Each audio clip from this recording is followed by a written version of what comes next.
नमस्कार. शंखनाद न्यूज चॅनलच्या विशेष मुलाखत या कार्यक्रमात मी सुनील कुहीकर आपलं स्वागत करतो. आजच्या या कार्यक्रमात एका अतिशय वेगळ्या विषयावर चर्चा करण्यासाठी म्हणून आपले पाहुणे आज या ठिकाणी उपस्थित आहेत. इक्ष्वाकू राजघराण्याची वंश परंपरा आणि त्याचं इतर राजघराण्यांच्या तुलनेत असलेलं वेगळेपण या विषयावर आज आपण चर्चा करणार आहोत. या चर्चेसाठी आज स्टुडिओमध्ये नागपुरातलं एक सुप्रसिद्ध व्यक्तिमत्व, गेली अनेक वर्ष राष्ट्रीय स्वयंसेवक संघातल्या वेगवेगळ्या घडामोडींचा अभ्यास करून त्याचं तज्ज्ञांसाठी आणि प्रामुख्याने मीडियासाठी डिकोडिंग एका अर्थाने करणारे, जवळपास 45 पुस्तिकांचं लेखन करणारे आणि जवळपास 50 वर्ष ज्ञानयोद्धा नावाची व्याख्यानमाला त्याचा उपक्रम नागपुरात चालवणारे श्रीयुत दिलीप देवधर. दिलीपजी, या कार्यक्रमात आपलं खूप खूप स्वागत आहे. नमस्कार. दिलीपजी, या चर्चेला सुरुवात करताना आपण इक्ष्वाकू राजघराण्याची परंपरा, ती वंशावळी, त्याबाबत चर्चा करणारच आहोत. पण तत्पूर्वी एकूण आमच्या प्रेक्षकांना आणि आम्हालाही समजण्याच्या दृष्टीने एकूण भारतातल्या राजघराण्यांची परंपरा जी आहे ती नेमकी कशी होती त्याविषयी काही सांगा. पुन्हा याच्यापूर्वी आपण 40,000 वर्षाची रानटी सभ्यता कशी भारतात विकसित झाली आणि हे जगामध्ये भारताचं निराळेपण कसं आहे हे पूर्वी बघून चुकलोय. बरोबर. या 40,000 वर्षाच्या रानटी सभ्यतेतून आशियामध्ये 11,000 वर्षापूर्वी आणि भारतामध्ये 9,000 वर्षापूर्वी कृषी सभ्यता विकसित झाली, हे आपण बघून चुकलोय. तर 11,000 वर्षापूर्वी जरी तुर्कस्तान, इराक शेती प्रारंभ झाली तरी ऑर्गनाइज शेती किंवा कृषी क्रांतीचा प्रारंभ म्हणता येईल. किंवा आर्य म्हणजेच कृषी, आर्य राजा म्हणजे कृषी राजे. तर या आद्य आर्य राजा आपल्या इतिहासामध्ये उपलब्ध आहे, लिटरेचरमध्ये. पृथुवैन्य, पृथुवैन्याचे वडील वेन ते रानटी राजे होते. आणि ते जुलमी राजे झाल्यामुळे तेव्हाच्या ऋषींनी वेन राजाला ठार मारलं आणि त्याच्या पृथू या मुलाला सिंहासनावर बसवलं. आणि पृथूंनी शेतीचा, आर्य लाटेचा प्रारंभ केलेला आहे. त्यामुळे आपल्या लिटरेचरमध्ये आद्य आर्य राजा पृथुवैन्य म्हणून रेकॉर्ड आहे. तर भारतातली शेती, आर्य क्रांती, कृषी क्रांती 9,000 वर्ष जुनी आहे. ही आजच्या पाकिस्तानच्या मेहरगड म्हणजे बलुचिस्तान एरियातली आहे. किंवा भारतात गंगेच्या खोऱ्यामध्ये 9,000 वर्षापासून शेती आहे. तर भारतातली आर्य क्रांती ही 9,000 वर्ष जुनी आहे. त्याचे जनक पृथुवैन्य आहे, जे पूर्ण इंडियन लिटरेचरमध्ये सविस्तर मांडण्यात आलेलं आहे. आणि एकूण 12 मन्वंतर आपल्या कालखंडात सांगण्यात येतात. आपण 7व्या मनूचे आणि त्याच्या आधीचा कालखंड 6व्या मनूचा, चाक्षुष हा 6वा मनू, वैवस्वत हा 7वा मनू. तर 6व्या मनूचा पृथुवैन्य. त्यामुळे 9,000 वर्षापूर्वी शेतीचा प्रारंभ झाला मेहरगडमध्ये, हे सत्य आहे. आणि आपल्याच लिटरेचरमध्ये नंतर मांडण्यात आलेलं आहे की त्यानंतर पुढचा इतिहास लुप्त झालेला आहे. पृथुवैन्यानंतर एक गॅप पडलेली आहे. आणि 7वं मन्वंतर म्हणजे जे करंट मन्वंतर ते सुरू झालं. तर 7व्या आणि 6व्याचा एंड आणि 7व्याचा प्रारंभामध्ये गॅप आहे. इंडियन लिटरेचरमध्ये सुद्धा हे लक्षात घेतलं पाहिजे. तर 7व्या मनूचा मुलगा इक्ष्वाकू राजा, म्हणजे इक्ष्वाकू हा मन्वंतरातल्या मनूचा मुलगा, म्हणजे त्याला पहिलाच राजा म्हटलं पाहिजे. नाही, पण मग तोपर्यंत राजघराणे होते की नव्हते? राजघराणं ऑर्गनाइज पद्धतीने हे इक्ष्वाकूपासूनच सुरू झालेलं आहे. 7व्या मन्वंतराच्या आधी बरं चा इतिहासच उपलब्ध नाहीये. बरं. त्यामुळे पृथुवैन्याच्या वेळची राजघराणी नोंद नाहीये. अच्छा. आणि आर्किओलॉजीमध्ये सुद्धा एक मधल्या कालखंडात गॅप पडलेली आहे, हे जे एक्सकेव्हेशन मधनं सिद्ध झालंय. बरं पण मेहरगड नंतर इंडस सिव्हिलायझेशन कंटिन्युटी आहे. बरं आणि इंडस सिव्हिलायझेशन आर्किओलॉजिकली जे मान्य आहे ते साधारण 3300 BC टू 1300 BC. बरं हा 2000 वर्षाचा कालखंड आहे. आणि हे इंडस सिव्हिलायझेशन अतिविकसित आहे. हो. तर इक्ष्वाकू हा पहिला राजा बरं आणि हिंदूंचा इक्ष्वाकू पहिला राजा, बुद्ध मंडळींचाही पहिला राजा इक्ष्वाकू. बरं पण 24 तीर्थंकर जैनांमध्ये आहेत. हां तर पहिल्या तीर्थंकराचं नावच इक्ष्वाकू आहे जैन धर्मात. बरं त्यामुळे इक्ष्वाकू जैनांसाठी पहिला तीर्थंकर, हां हिंदूंसाठी इक्ष्वाकू राजा, बुद्धांसाठी सुद्धा इक्ष्वाकू राजा. बरं हा एक संदर्भ लक्षात घेतला पाहिजे. बरं त्यामुळे इक्ष्वाकूपासून इक्ष्वाकू वंशावळ सुरू होते, राजघराणं सुरू होतं. बरं इक्ष्वाकू हा पहिला. बरं आणि राम हा इक्ष्वाकू राजवंशीय राजा. त्याच्या आधी दिलीप, रघु वगैरे ही एक मोठी यादी आहे जी उपलब्ध आहे. बरं आणि आपल्या इंडियन लिटरेचरचं एक वैशिष्ट्य आहे, रामायण, महाभारत, पुराणं, की प्रत्येक ठिकाणी एक उत्कृष्ट रीतीने वंशावळ मांडलेली आहे. हा मुद्दा आपण लक्षात घेतला पाहिजे. अगदी. म्हणजे इक्ष्वाकूपासून आजपर्यंतची वंशावळ रामायण, महाभारत आणि पुराणांमध्ये उपलब्ध आहेत. आणि इतिहासाचार्य राजवाडे एक मोठे अँथ्रोपॉलॉजिस्ट होते, संस्कृत स्कॉलर होते. त्यांचं कॉम्रेड श्रीपाद अमृत डांगेनी सुद्धा प्रचंड चांगल्या भाषेत वर्णन केलेलं आहे इतिहासाच्या राजवाड्यांचं. आणि कॉम्रेड डांगे म्हणतात की क्युनिक फॉर्म मधली, म्हणजे जी लिपीमधल्या ज्या वंशावळी आहे त्या वंशावळी राजवाड्यांनी इंडियन लिटरेचर मधल्या वंशावळीचं आणि त्यांचं साम्य दाखवलेलं आहे. बरं म्हणजे भारताच्या बाहेरच्या वंशावळी ज्या उपलब्ध आहे आणि भारतातल्या त्याचं साम्य राजवाड्यांनी रिसर्चमधनं बाहेर आणलेलं आहे. हे कॉम्रेड डांगेंचं मी तुम्हाला कोट सांगितलं. तर इक्ष्वाकू हा पहिला राजा.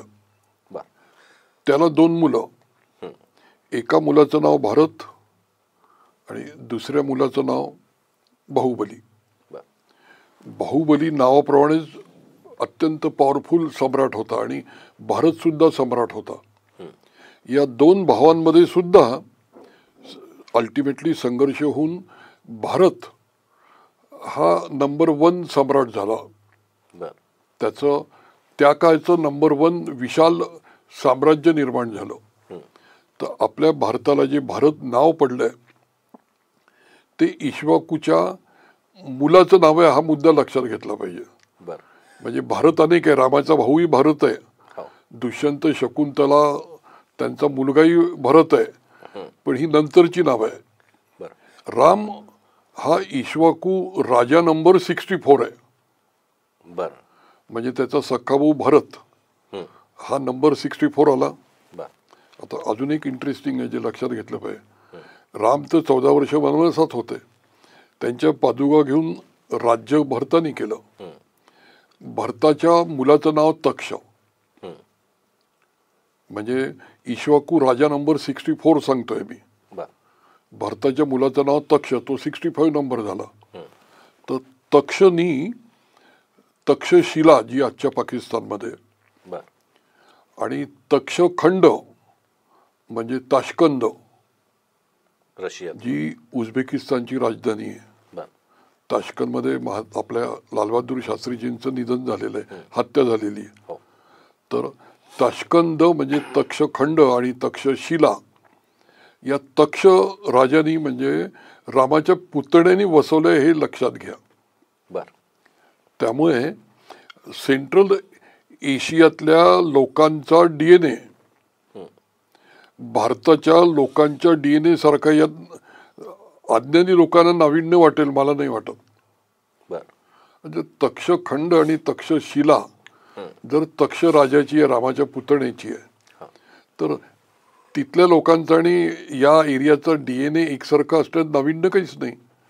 म्हणजे तक्षशिला आजच्या पाकिस्तानमध्ये, पण तक्षखंड सेंट्रल एशियात हे लक्षात घ्या. आणि सेंट्रल एशिया सुद्धा आर्यभूमी आहे हा मुद्दा जर लक्षात घेतला तर आपण पुन्हा तर रामावर येऊ. 64 नंबरचा इक्ष्वाकू राजा म्हणजे राम. त्याच्यानंतर 31 पिढ्या झाल्या इक्ष्वाकू राजांच्या. 31 म्हणतोय मी. आणि नंतरच्या म्हणजे नंबर 96चा जो इक्ष्वाकू राजा आहे तो महाभारतामध्ये कौरवांतर्फे लढला आणि मरण पावला. म्हणजे इक्ष्वाकू राजा पांडवांच्या बाजूनी नाही लढला, कौरवांच्या बाजूनी लढला, लक्षात घेतलं पाहिजे. पण पुन्हा धक्का याच्यासाठी बसायला नको, यादव सेना कौरवांच्या बाजूनी होती आणि कृष्ण पांडवांच्या बाजूनी होते. त्यामुळे महाभारत युद्ध हे भावाभावांमधलं युद्ध आहे. त्यामुळे कोण कुठे, त्यामुळे जास्त विचार करायचं कारण नाही. तर या सर्व बॅकग्राऊंडवर हे जे इक्ष्वाकू जे राजे 95 होऊन गेले, तर आता महाभारत युद्धानंतर इक्ष्वाकू राजघराणं चालूच आहे. भगवान बुद्ध म्हणजे 500 BC आणि भगवान महावीर म्हणजे 600 BC, हे दोघं इक्ष्वाकूच राजे आहे. हेही लक्षात घेतलं पाहिजे. इक्ष्वाकूंचं महत्व काय. आणि एक महत्वाचा मुद्दा की इंडस सिव्हिलायझेशन 2000 वर्षांचं जे अतिप्रगत आहे, इंडस सिव्हिलायझेशन किती प्रगत आहे याच्यावर वेळ खर्च करायला नको. पूर्ण प्रगत आहे. ते ग्रामीण सिव्हिलायझेशन नाही आहे, शहरी सिव्हिलायझेशन आहे, अर्बन. तर त्या सिव्हिलायझेशनच्या 2000 वर्षाच्या कालखंडात इक्ष्वाकू राजे होऊन गेलेले. ते म्हणजे इंडस सिव्हिलायझेशनचा कालखंड आणि इक्ष्वाकू राजांचा कालखंड हा एकच आहे. या मुद्द्यावर मला आपल्या सर्वांचं लक्ष वेधायचं आहे. पण ही थेअरी सहसा दुसरे कोणी मांडत नाही. याचं तुम्ही मांडताय तर काही वेगळे संदर्भ आहेत त्याला? हो, संदर्भ असा आहे की 600 BC ला भारतातले तमाम ज्योतिषी एकत्र आले, पूर्ण भारतातले, आणि त्यांनी एक नवीन कॅलेंडर तयार केलं 600 BC ला. त्यामुळे ते कॅलेंडर 600 BC पासून टिल टुडे ॲक्युरेट आहे, कारण त्यांनी वर्तमान पकडलं आहे. पण 600 BC ला एक मतानी त्यांनी 2400 वर्षापूर्वी सर्व ग्रह एका रेषेत आले असं ॲझ्युम केलं. काल्पनिक जे प्रॅक्टिकली पॉसिबल नाही. आणि ते ॲझ्युम करून 2400 वर्षापूर्वी हे कॅलेंडर सुरू होत आहे म्हणून 2400 वर्ष गणितातून जुने आणि मग पुढचे 2600 रिअल असं 5000 वर्षाचं गणित त्या कॅलेंडरमध्ये 600 BC ला मांडण्यात आलंय. त्यामुळे त्या कॅलेंडरमधली ॲक्युरसी 2600 वर्षांची आहे. जे मागचे 2400 वर्ष आहे ते ॲझम्पशन आहे, हा मुद्दा लक्षात घ्या. आणि त्या कॅलेंडरचं नाव 600 BC ला यांनी कलियुग ऑफ द कॅलेंडर हे ठेवलं. त्यामुळे कलियुग ऑफ द कॅलेंडरचा आणि कल्पनेचा संबंध काही नाही. आता करंट अफेअरमध्ये गैरसमज कसे होतात सांगतो. 50 वर्षापूर्वी 100 वर्षापूर्वी करंट शंकराचार्यांनी जे मॉडर्न मॅथमॅटिक्सचे MSc त्यांनी मॅथमॅटिक्सवर एक रिसर्च ग्रंथ लिहिला. ते 50 वर्षापूर्वीचे शंकराचार्य, त्या पुस्तकाचं नाव त्यांनी वैदिक मॅथमॅटिक्स ठेवलं. आणि वैदिक मॅथमॅटिक्स का ठेवलं ते शंकराचार्य म्हणून. आणि अभ्यास न करता अनेक विद्वान त्या वैदिक मॅथमॅटिक्समध्ये वेद काळातलं मॅथमॅटिक्स आहे याच्यावर भाषण द्यायला लागले, लेख लिहायला लागले. तर ज्ञान योद्धा मंचामध्ये तेव्हाचे गणितज्ञ बच्चूजी व्यवहारे यांचं ज्ञानयोद्धांनी भाषण ठेवलं होतं वैदिक मॅथमॅटिक्सवर. आणि ते संघाचे मोठे नेते होते, विचारवंत गणिती होते. त्यांनी खुलासा केला की वैदिक मॅथमॅटिक्स या ग्रंथाचा वेदांशी संबंध नाही. आणि सर्वांना धक्का बसला. आणि एक संघाचा अधिकारी सांगतोय त्यामुळे क्रेडिबिलिटी होती की बा हे सांगतात आहे. आणि त्यांनी दाखवलं की कसे मॉडर्न मॅथमॅटिक्स, यात मॉडर्न मॅथमॅटिक्स जे आजचं मॅथमॅटिक्स आहे ते त्या काही नव्हतंच. तर वैदिक मॅथमॅटिक्स या टायटलमुळे जो गैरसमज झाला तसा गैरसमज या कलियुग कॅलेंडर 600 BC ला निर्माण झालं त्या नावामुळे झाला.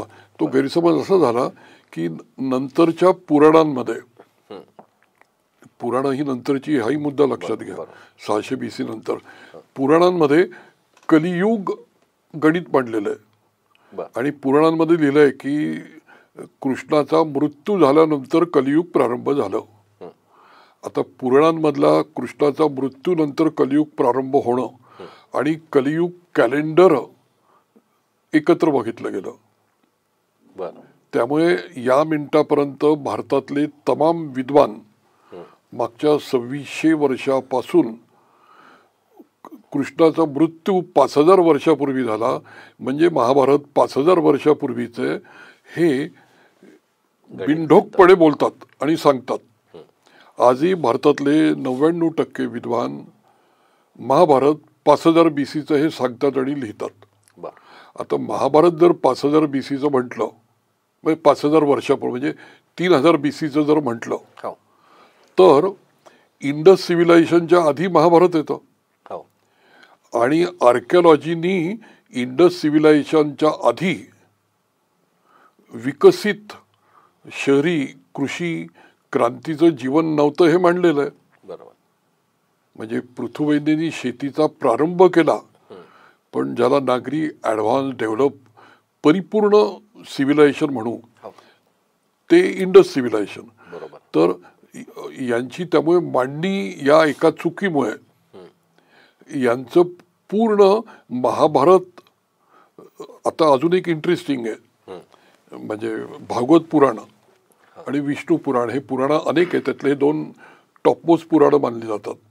भागवत पुराण आणि विष्णू पुराणामध्ये महाभारत 1431 BCचं मांडलेलं आहे. म्हणजे कलियुग कॅलेंडर म्हणजे 3000 BC म्हणतं, हे 1431 BC म्हणतात. आणि या दोन्ही याच्यात 1431 पर्यंतच्या वंशावळी मांडलेल्या आहे. आणि एक ऐतिहासिक वंशावळी आहे म्हणजे चंद्रगुप्त मौर्य आणि चाणक्याची. म्हणजे आपल्याला जे नंद वंशाचा चाणक्याने पराभव केला आणि चंद्रगुप्ताचं राज्य सुरू झालं हे माहिती आहे. तर नंद वंशावळ आणि नंद वंशावळीपासून महाभारतापर्यंतच्या वंशावळी पुराणांमध्ये उपलब्ध आहे ज्या भागवत पुराण आणि विष्णू पुराणांनी मांडल्या आहे. आणि त्याच्यातून आपोआप सिद्ध होतं की महाभारत 1431 BCचं आहे. म्हणजे पण आम्ही पुराणांनी 1431 BCचं महाभारत मांडून आम्ही कलियुग कॅलेंडरमुळे आम्ही 5000 वर्ष जुनं महाभारत केलं. बरोबर. त्यामुळे आम्ही इंडस सिव्हिलायझेशनच्या मागे गेलो. बरोबर. गेला चला ठीक आहे. मग आता तज्ञांची जबाबदारी आहे की इंडस सिव्हिलायझेशन जे 3300 BC to 1300 BCचं आहे. मग तेव्हाचे राजे कोण सांगा ना. आपल्याकडे वंशावळी उपलब्ध आहे ना. मग तेव्हाच्या राजांची नावं सांगा ना. म्हणजे इक्ष्वाकू हे प्रगत राजघराणं, त्यांना आम्ही मागे नेल्यावर म्हणजे त्यांना विकसित नागरी जीवनाच्या मागे नेल्यावर ती जी वर्णनं आहे इक्ष्वाकू राजांची ती वर्णनं आर्किओलॉजीला फिटच नाही होत.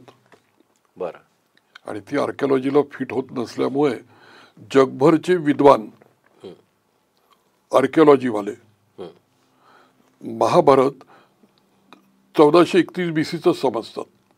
बर. भागवत पुराण विष्णू पुराण 1431 BCचंच म्हणतं.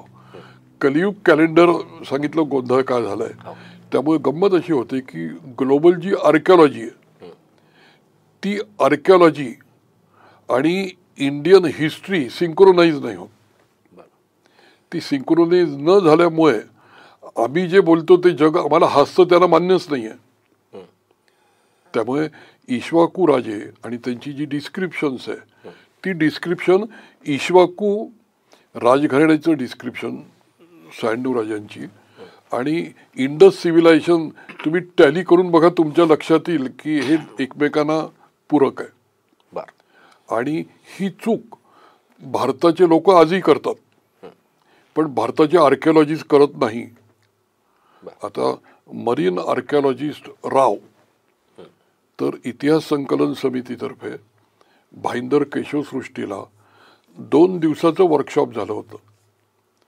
तर आमच्या 3 जणांची एकाच खोलीत व्यवस्था होती.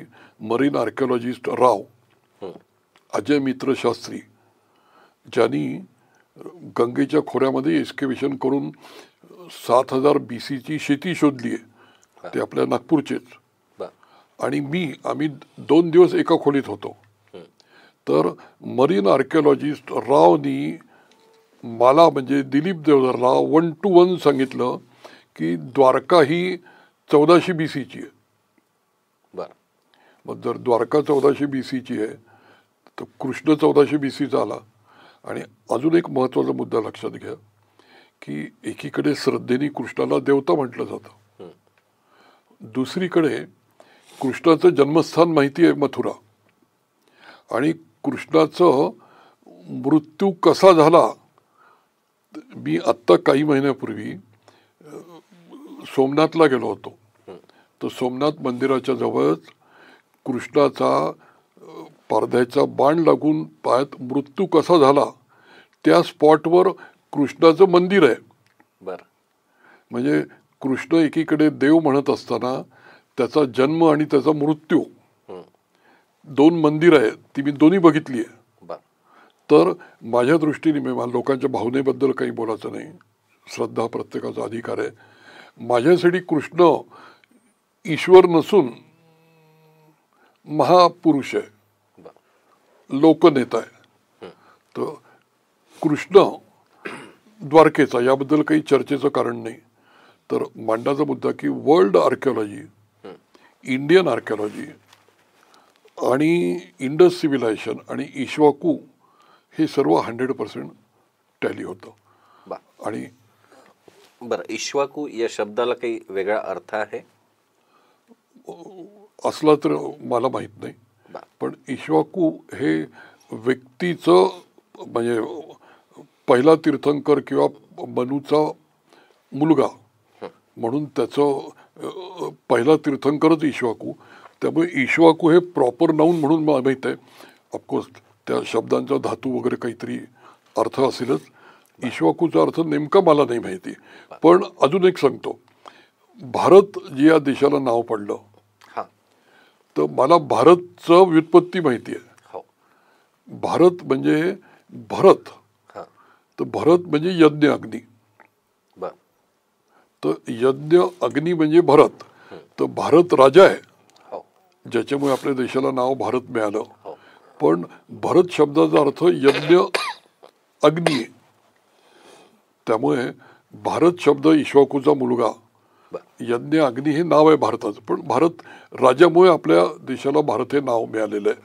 आणि अनेक आता नावाचंच आणि व्युत्पत्ती तुम्ही विषय काढल्यामुळे सांगतो की इंडिया, तर ग्रीक भाषेत किंवा युरोपियन भाषेत इंडिया म्हणतात. तर हा इंडिया शब्द आला कुठून, तर इंद्र, ऋग्वेद जो सर्वात प्राचीन एक मानवाचा खंड आहे, ग्रंथ आहे, त्याची निर्मिती पृथ्वीवैन्यापासून म्हणजे 7000 BC पासून म्हणजे 9000 वर्षापासून तर महाभारतापर्यंत केली गेली. तर हा जो ऋग्वेद आहे या ऋग्वेदाची जी टेरिटरी आहे, म्हणजे ऋग्वेदामध्ये भौगोलिक वर्णन आहे, हो. ती अफगाणिस्तान, जम्मू काश्मीर, पाकिस्तान आजचा, बरं. गुजरात, राजस्थान हा एरिया आहे. आणि नंतरच्या एरियामध्ये मग गंगेचं खोरं युपी बिहार ॲड होतो. तर ही म्हणजे ऋग्वेदाची भौगोलिक परिस्थिती आहे, म्हणजे ऋग्वेदाच्या ऋचांमध्ये. तर मी याचा रेफरन्स याच्यासाठी देत होतो की ऋग्वेदातली सर्वात पॉप्युलर देवता इंद्र. बरं. त्यामुळे इंडिया हे नाव इंद्रामुळे पडलेलं आहे. बरं. त्यामुळे ज्यांना इंडिया इंडिया शब्द वापरायचा आहे त्यांनी जरूर वापरावा. पण इंडिया शब्द इंद्र या ऋग्वेदाच्या देवतेपासून तयार झालाय. बरं. हा म्हणजे स्वतःला सेक्युलर म्हणायचं म्हणून इंडिया वापरायचा आहे, पण इंद्र शब्द ऋग्वेदामधील देवतेचा आहे हे सत्य समजल्यावर ते इंडियाबद्दल काय भूमिका घेतील बघण्याजोग आहे. आमचा यज्ञाला विरोध आहे म्हणणाऱ्यांना त्यांना आम्हाला स्वतःला भारतीय म्हणायचं आहे, जरूर म्हणावं. पण भरत म्हणजे यज्ञ अग्नी आहे. तर अभ्यासात गेलं तर सत्य समजतं, म्हणताना तुम्ही काही म्हणू शकता. तसंच हिंदू याबद्दल ईश्वाकू रेफरन्स आल्यामुळे सांगतो की भारत हे नाव भारतीयांना आवडतं फ्रॉम द डे वन. पण मग हिंदुस्थान, हिंदू हा शब्द आला कुठून? तर इंद्रापासून इंदू, इंदूचं दुसरं रूप सिंधू. इंदू नदीला सिंधू नदी म्हणतात. ज्यांना सचा उच्चार येत नाही ते ह करतात. हप्त हिंदू म्हणजे सप्त सिंधू जे ऋग्वेदात आहे. तर त्यांनी हिंदू केलं. आणि 500 BC ला म्हणजे ईश्वाकू राज्य घराण्यानंतर म्हणतोय, 500 BC ला महावीर बुद्धाच ईश्वाकू राजे.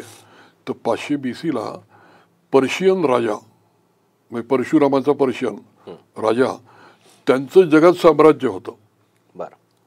आणि त्यांनी अनेक देशांना किमान 150 एरियाजना स्थान हा एंडिंग शब्दातून नावं क्रिएट केली आहे. कारण पर्शियन लोकांची भाषा अर्शत जी वैदिक भाषा आहे त्याच्यातून स्थान एंडिंग नावं तयार झाली. म्हणजे उझबेकिस्तान, अरबस्तान, पाकिस्तान हे नवीन आहे, त्यावेळेला पाकिस्तान असू शकत नाही. हिंदुस्थान, तर हिंदुस्थान हे नाव पर्शियन राजांनी क्रिएट केलंय 500 BC ला. तेव्हा इस्लामचा जन्मच नव्हता. बरोबर. आणि इस्लाम अरबस्तानचं अरबस्तान हे नाव पर्शियन क्रिएटेड आहे. आणि पर्शियन म्हणजे परशुरामाचा पर्शियन हे लक्षात घ्या.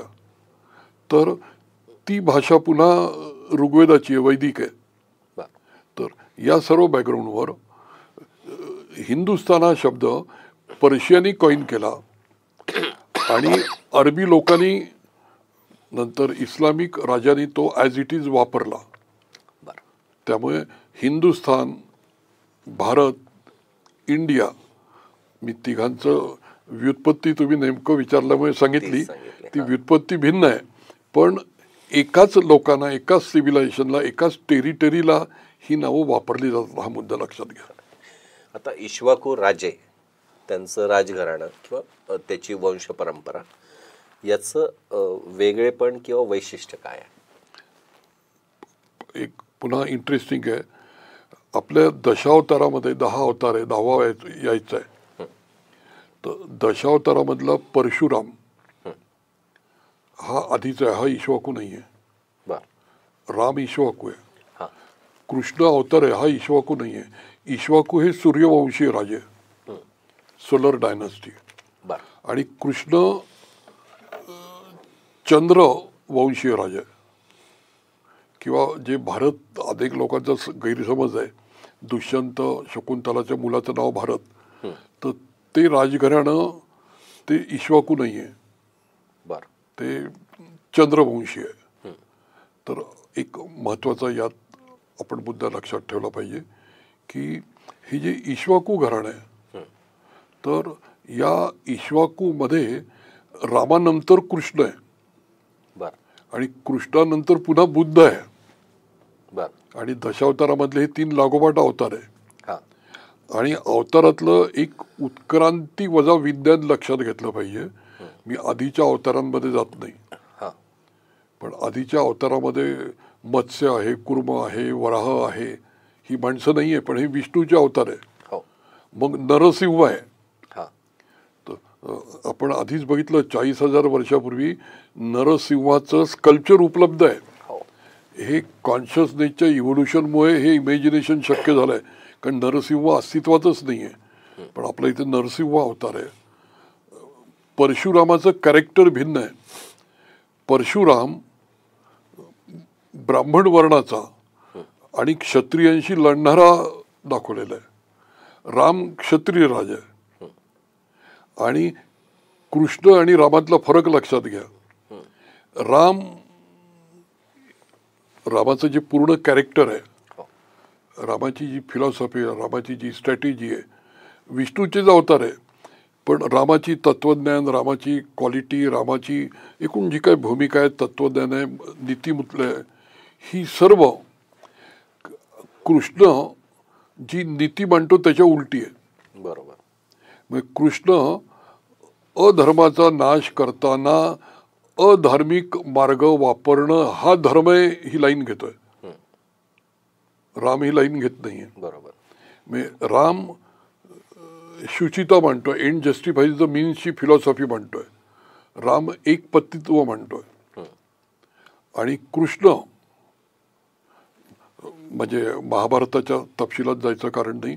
महाभारतामध्ये कृष्ण म्हणतो, समोरच्याला विचारतो की तुला लाईफभर धर्म सुचला नाही, आज तू धर्म बोलायला लागला, तो अर्जुना मार त्याला, याच्याकडनं धर्म नको ऐकू. आणि अर्जुन कर्णाला मारतोय. तर कृष्ण नीती आणि राम नीती मधला डायगोनली डिफरन्स आहे. राम भिन्न कॅरेक्टरिस्टिक आहे, कृष्णाची कॅरेक्टरिस्टिक भिन्न आहे.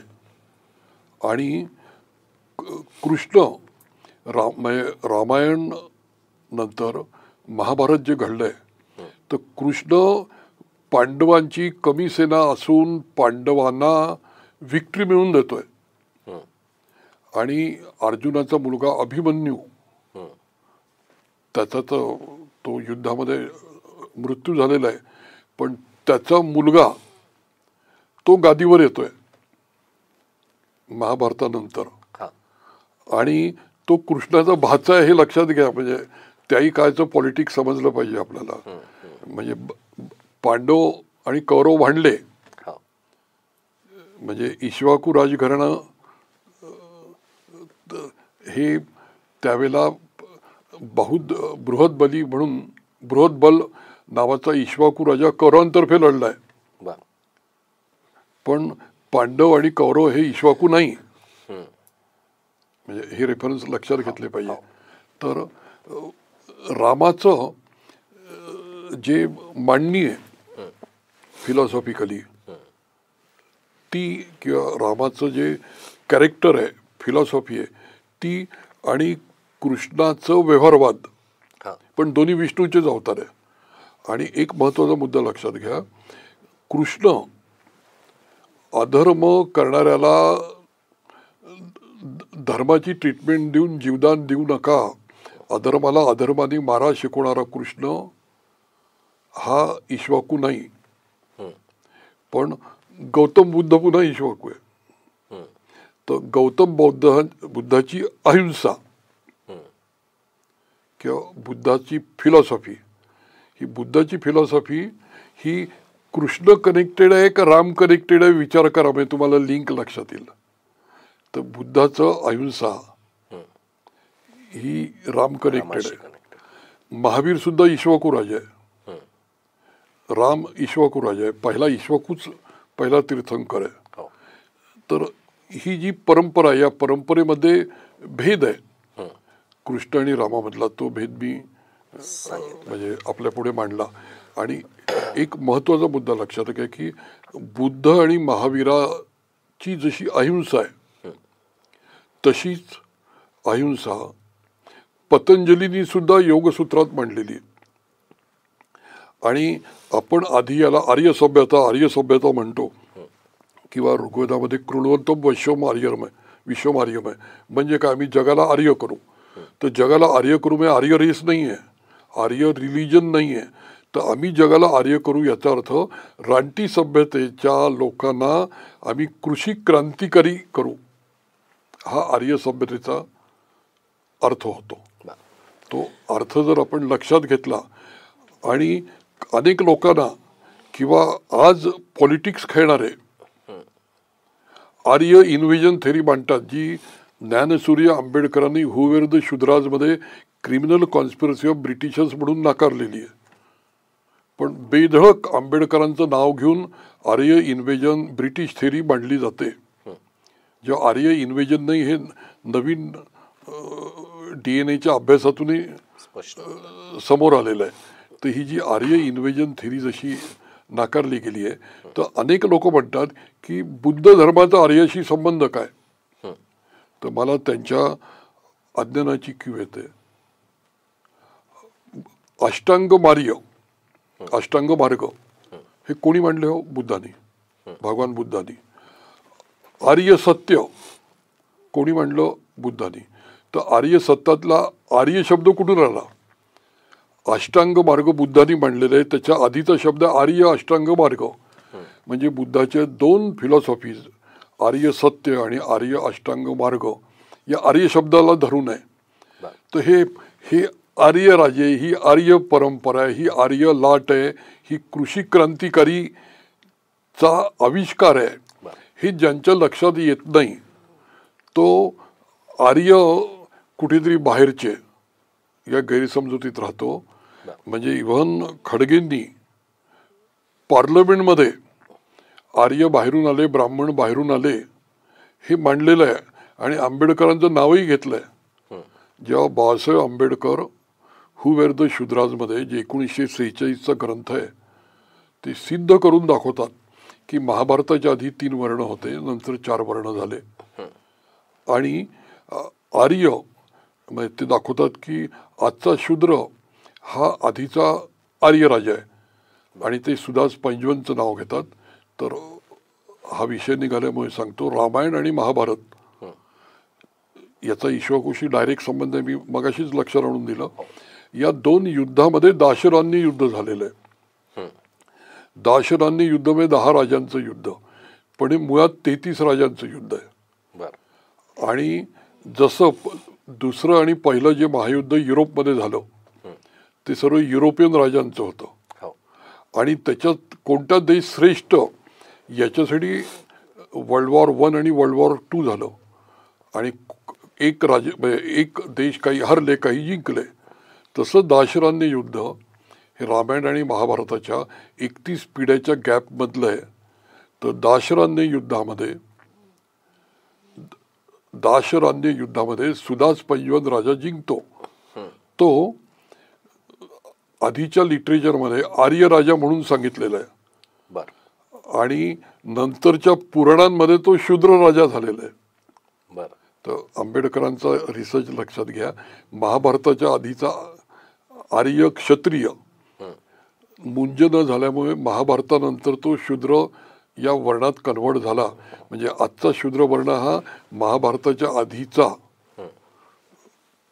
आर्य आहे, क्षत्रिय आहे. आणि हे सर्व इक्ष्वाकू राजघराण्याच्या रेफरन्स मधलं आहे.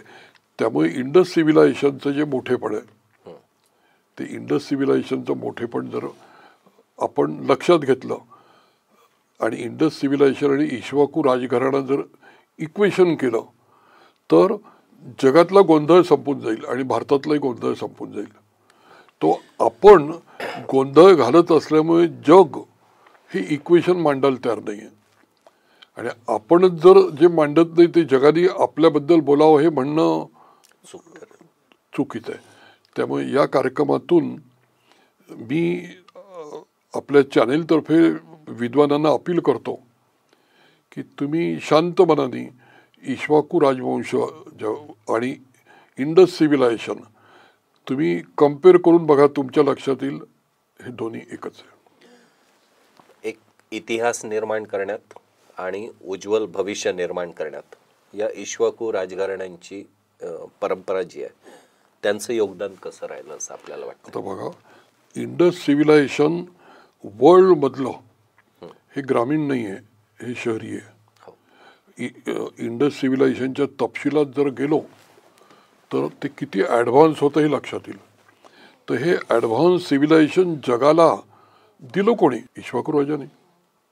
इक्ष्वाकू राजे निर्माण कुठून झाले? 40,000 वर्षाच्या परंपरेतून, 40,000 वर्षाच्या रानटी परंपरेतून 9,000 वर्षाचं आर्य सभ्यता विकसित झाली आहे.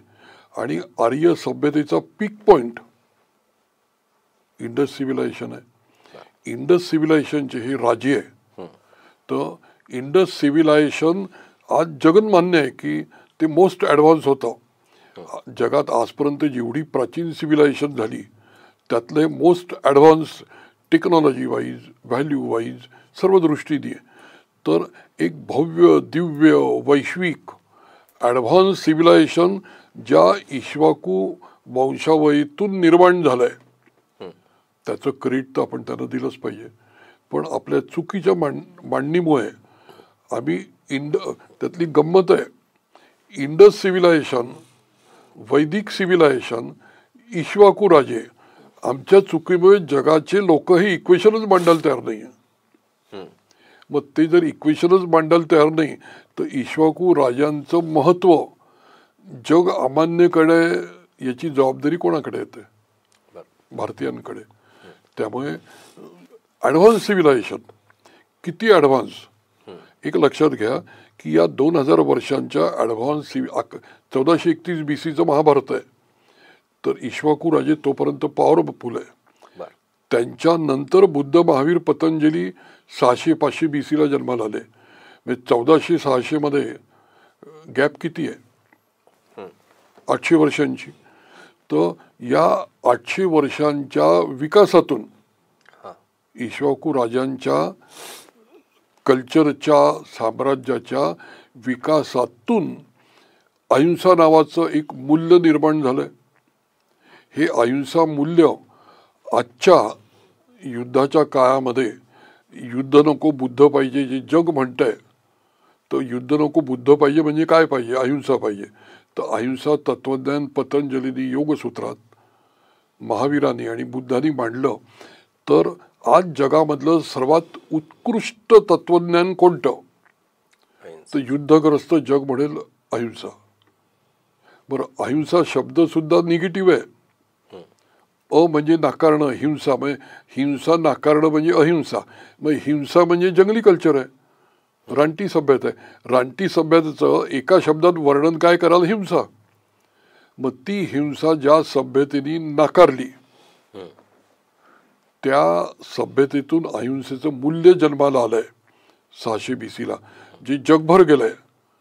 म्हणजे इस्लाम आणि ख्रिश्चनिटी तलवारीतून गेली आहे, पण जगभर जो बुद्ध धर्म, बुद्ध विचार गेलाय तो तलवारीतून नाही गेला, तो मेंटल इव्होल्युशन मधनं, रिव्होल्युशन मधनं गेलाय. तर इक्ष्वाकू राजघराण्याचं आउटकम काय, त्यांची अचिव्हमेंट काय? तर इक्ष्वाकू राजघराण्याच्या इंडस सिव्हिलायझेशनच्या कर्तृत्वातून पुढच्या 800 वर्षामध्ये मी टोकाची शब्द वापरतोय, अहिंसा नावाचं मूल्य निर्माण झालं. त्या मूल्यामुळे फायदे तोटे झाले असतील. काही लोकांना अहिंसेचा अर्थ नीट न समजल्यामुळे त्यांनी शत्रुबोध ते विसरले आणि आम्ही गुलाम झालो. पण अहिंसेचा अर्थ शत्रुबोध नष्ट होणं होत नाही. अहिंसा हे जीवन मूल्य आहे. जिथे गरज आहे तिथे हिंसा करावीच लागेल.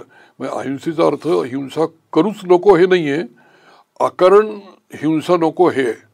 तर हे जे तत्वज्ञान आजच्या जगातलं सर्वश्रेष्ठ तत्वज्ञान आहे, हे विचार नवनीत एका दिवसात नाही तयार होत. आणि बुद्ध, महावीर, पतंजलींची अहिंसा हा काही इलेक्शन मॅनिफेस्टो नाही आहे, हे जीवन विचाराचं अमृत आहे. हे अमृत 40,000 वर्षाच्या सभ्यतेतून, 9,000 वर्षाच्या आर्य सभ्यतेतून जन्माला आलेलं आहे. त्यामुळे इक्ष्वाकू राजघराण्याला मी नंतर त्यांच्या कर्तृत्वातून पुढच्या 800 वर्षानंतर अहिंसा जन्माला आली हे क्रेडिट देईन. अगदी. आणि आता इक्ष्वाकू हा शब्द रेफरन्स निघाला म्हणून सांगतो. इंडस सिव्हिलायझेशनचं वैशिष्ट्य, इंडस्ट्री हा शब्द कोणालाही विचारला तर तो म्हणाला इंग्रजी शब्द आहे इंडस्ट्री. हा इंडस्ट्री शब्द इंग्रजी नाही. अनेकांना माहीत नाही, पूर्वी इंग्लंडच्या लोकसभेमध्ये फ्रेंच बोलणं श्रेष्ठत्व मानलं जायचं आणि इंग्रजी बोलणं बॅकवर्ड मानाची. इंग्लंडमध्ये इंग्लंडच्या पार्लमेंटची भाषा फ्रेंच होती. आता मी फ्रान्सच्या व्युत्पत्ती कोशात देतो तुम्हाला.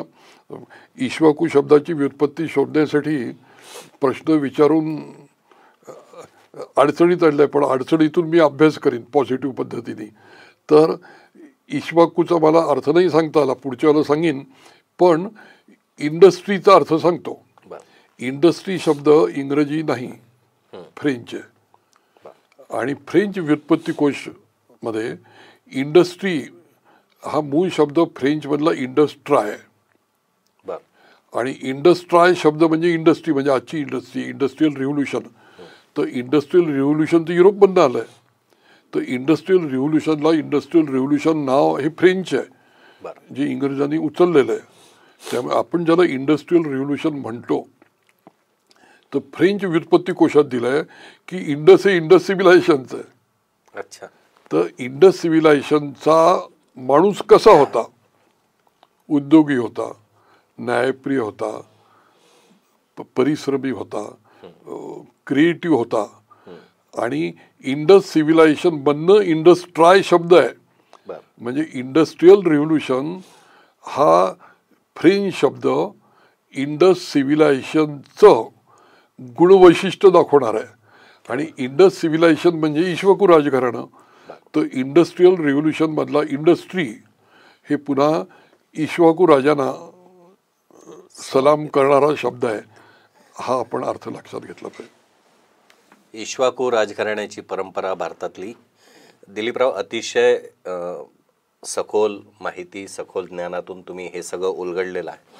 आमच्या प्रेक्षकांना प्रामुख्याने अतिशय त्याचा चांगला उपयोग होणार आहे. एकूणच इक्ष्वाकू राजघराणं, त्यांची परंपरा आणि भारताने अभिमान बाळगावा असं त्यांचं सगळ्यांचं त्यांनी दिलेली देण, या पार्श्वभूमीवर आपण या विषयाला इथे हात घातला.